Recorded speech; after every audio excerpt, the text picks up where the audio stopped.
7 बार national level पर netball competition में हिस्सा लिया, 4 बार यूनिवर्सिटी लेवल पर नेटबॉल गेम में पार्टिसिपेट किया। कई अवार्ड शुमाइला ने अपने नाम किए। कई बार अपने बेहतरीन खेल के लिए शुमाइला सुर्खियों में रही। आज शुमाइला यहाँ हमारे साथ स्टूडियो में है। इस बार अपनी खेल की वजह से नहीं, लेकिन इसके पति के खेल की वजह से शुमाइला हमारे सामने है। शुमाइला ने 3 तलाक का दर्द झेला है। हम तो वो न जाने कितनी दफा आपको खबरों के वक्त तलाक का जिक्र करते हैं, लेकिन शुमाइला तलाक का दर्द जानती है, उसकी कड़वी सच्चाई जानती है। हमारे साथ लाइव है। 9 फरवरी 2014 को शुमाइला का निकाह होता है फारूक अली अब्बासी के साथ, और उसके बाद क्या कुछ होता है आप देखिए।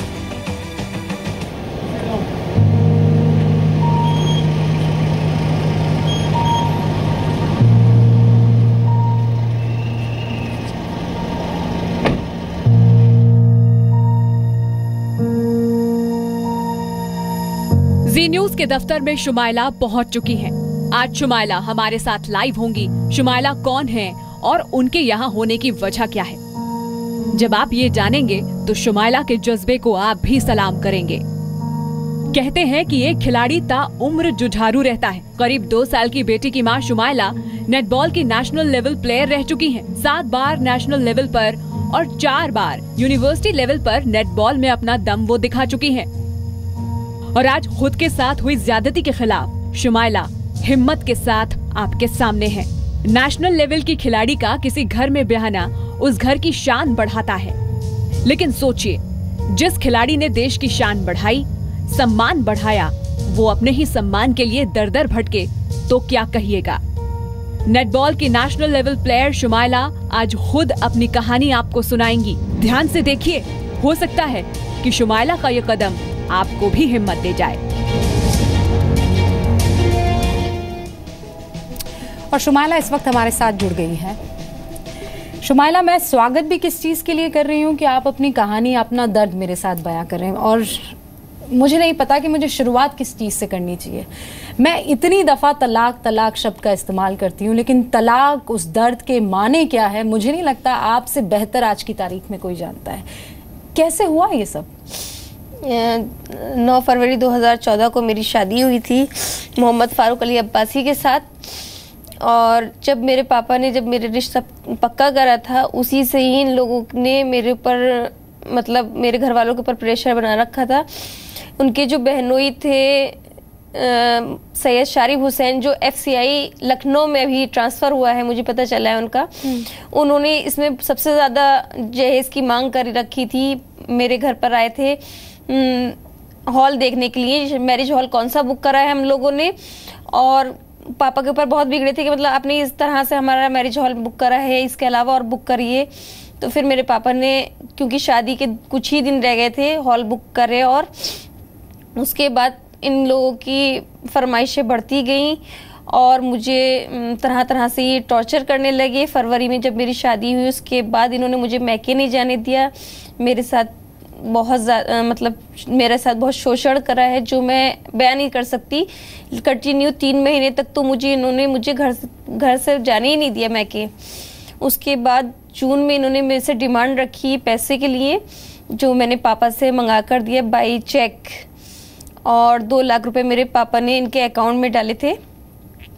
उसके बाद मेरे पापा ने सोचा कि ठीक हो जाएगा सब, लेकिन इनकी रवैया ठीक नहीं हुआ। बहन जो थी सबसे ज़्यादा उन्होंने टॉर्चर करा, जो ताने देती थी कि मेरे भाई की शादी दूसरी जगह हो रही थी और वहाँ पर उनको स्विफ्ट डिज़ायर कार मिल रही थी, और इतना पेट्रोल पंप मिलने वाला है था, और ये मिलने वाला था, हमने तुम्हें शादी करके लिया है, क्या हमें क्या मालूम था ऐसी लड़की से हम शादी कर रहे हैं। तरह तरह के उन्होंने मुझे टॉर्चर करना शुरू कर दिया। फिर 6 सितंबर 2014 को इन्होंने मेरा हाथ जलाया निगार फातिमा अब्बासी ने, और खौलते हुए तेल से। उसके बाद मेरे ऊपर दिन रात अत्याचार होते रहे। फिर उसी बीच पीरियड में मैं प्रेग्नेंट हो गई थी। उसके बाद प्रेगनेंसी में भी इन्होंने मुझे बहुत परेशान करा। निगार फातिमा ने, एक दिन ऐसा भी आया कि दोनों बहन भाई बैठे थे और मैं भूखी प्यासी बैठी रही। दोनों ने कुछ नहीं, खाने तक को नहीं दिया, अपने आप खाते रहे, और मुझे प्रेगनेंसी के टाइम पे भी मुझे खाने पीने को नहीं दिया था इन लोगों ने। उसके बाद दिसंबर या जनवरी में, दिसंबर में मेरे फादर का रिटायरमेंट हुआ था। तो मुझे मैके में थी मैं उस टाइम। इन लोगों ने मुझे मैके से उसी दिन, जिस दिन मेरे फादर का रिटायरमेंट था, उसी दिन मुझे मैके से बुलवा लिया, क्योंकि मुझे डॉक्टर ने बेड रेस्ट बताया था। तो उसी दिन बुला लिया कि ज़्यादा दिमाग ख़राब ना हो और फ़ौरन चली आओ और अपना घर देखो।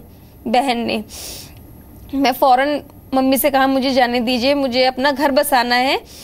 तो मेरे फैमिली में मेरे भाई ने कहा हम एक दिन रुक जाओ, हम कल छोड़ आएंगे, तुम्हें अकेली कैसे जाओगे। मैंने कहा नहीं, मुझे अपना घर बसाना है, मुझे जाना दीजिए। मैं उसी दिन चली गई अकेली, स्टेशन पे बेहोश हो गई, प्रेग्नेंट थी मैं।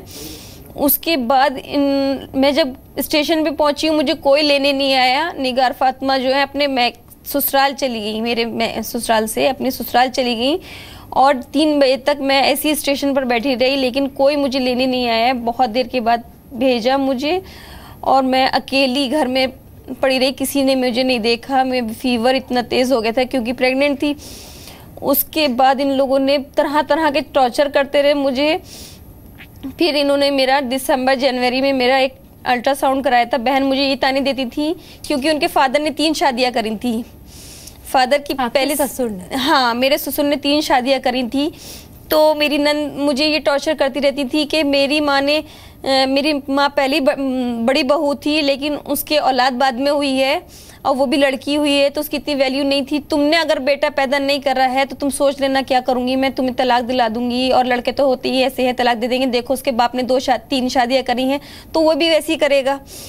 और इस तरह से मुझे टॉर्चर करती रहती थी। इन्होंने फिर जनवरी में मेरा एक अल्ट्रासाउंड कराया, टीफा, जिसमें इनको पता चल गया था कि मेरे जो है बेटी है, और इन्होंने उसके बाद से मेरे पर जुल्म ढाना और शुरू कर दिए। मेरे फादर ने अब तक, जब तक बेटी नहीं हुई थी, 5 लाख रुपए इनको दे चुके हैं, जिसकी स्लिप मेरे पास है, चेक से और अकाउंट में जो डाले हैं उस सब की स्लिप मेरे पास है।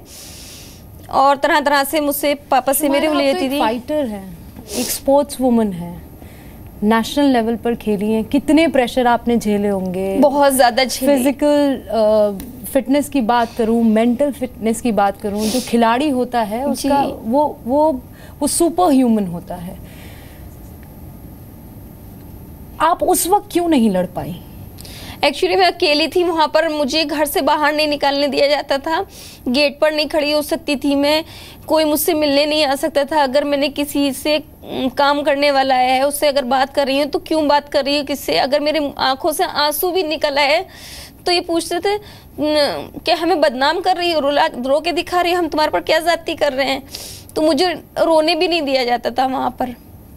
मैं अपने माँ बाप से बात भी नहीं कर सकती थी बिल्कुल भी, कि मैं कितने दिन में मम्मी पापा से बात करती थी। मैंने कभी उन लोगों को नहीं बताया कि मुझे चलाया है।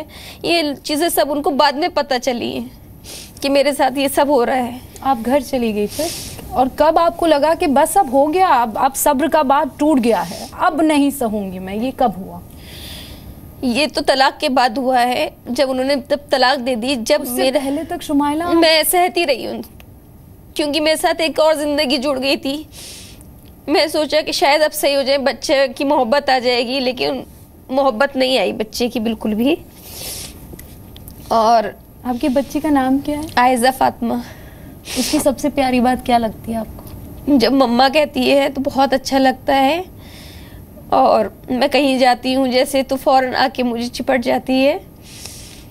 और सबसे बात अच्छी ये है कि वो बहुत ज़्यादा जीनियस है, एक बात को एकदम कैच कर लेती है। फिर आयजा आपसे पूछती है कि नहीं, उसको तो पता भी नहीं है। मेरे फादर को पापा कहती है, अगर पापा पूछते हैं किसका बेटा है तो कहेगी पापा का। उसे पता ही नहीं है? नहीं, उसको नहीं पता है बिल्कुल भी। तलाक क्या है बच्ची जानती है? कुछ नहीं, अभी तो 2 साल की भी नहीं हुई है वो, इतनी छोटी है।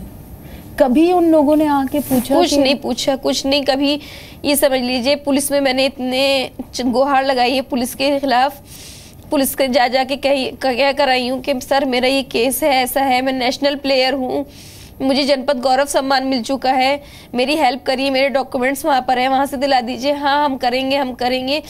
मार्च में अब जाके उन लोगों ने कुर्की करी, लेकिन उसमें भी कुछ नहीं करा है। मेरे फादर से हर बार गाड़ी करा कर लेकर गए, पैसा लेकर पुलिस वाले।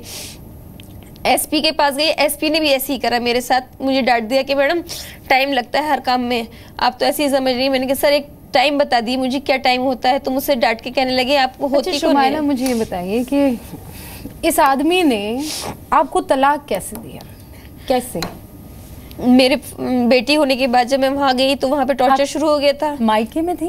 हाँ, बेटी मेरी मैके में हुई है। ठीक है, उसके बाद मुझे निकाल दिया था घर से, मेरे पापा छोड़ आए थे समझा बुझा कर और पैसे दिए थे।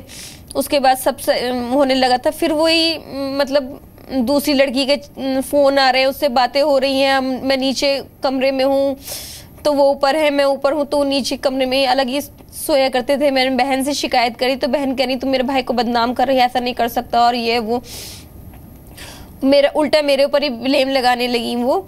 तो तलाक कैसे दिया उस शख्स ने आपको? बोल कर दिया है मुझे तलाक। आपके सामने? जी। एक ही बार में? जी, एक ही बार में 3 बार उन्होंने तलाक कह दिया मुझे। शुमाइला, आप क्या चाहती हैं?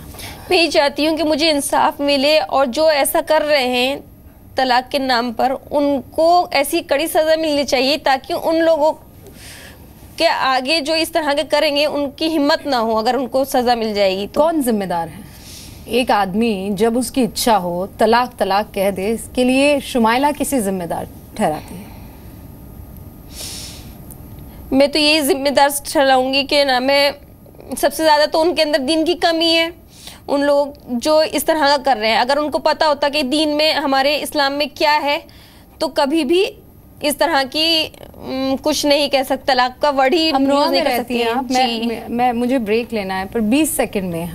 अमरोहा से कुछ ही किलोमीटर दूर है लखनऊ, वहीं पर योगी आदित्यनाथ हैं। उनको कुछ कहना चाहती है शुमाइला?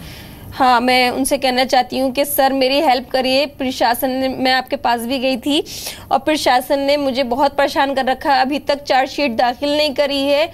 और एक जो मेरी तरह से लड़कियां परेशान घूम रही हैं जिनको भी 3 तलाक हुई हैं, उनके लिए एक ऐसी योजना बना दें कि वो अपने पैरों पर खड़े हो जाए, अपने बच्चों को पाल सके और उनको नौकरी मिल जाए। ये सरकार करेगी? उम्मीदें तो लगाई है मैंने भी, क्योंकि उम्मीद पे दुनिया कायम है। उम्मीद पर दुनिया कायम है और आप एक फाइटर हैं जी, और आपको ये फाइट करते रहना है। और हम आपको ये वादा करते हैं, जी न्यूज़ इस मुद्दे को हमेशा से शुमाइला उठाते आ रहा है और जब तक ये अपने कंक्लूजन पर नहीं पहुंच जाएगा, हम आपके साथ और तमाम आप सरीखी औरतों के साथ जो इस दर्द को झेलती है, शब्द को जीती हैं, इसके दर्द के साथ कि मुझे तलाक दे दिया, ये जब तक यहाँ हल नहीं मिल जाएगा तब तक हम लड़ते रहेंगे। शुमाइला, बहुत बहुत शुक्रिया हमारे साथ जुड़ने के लिए।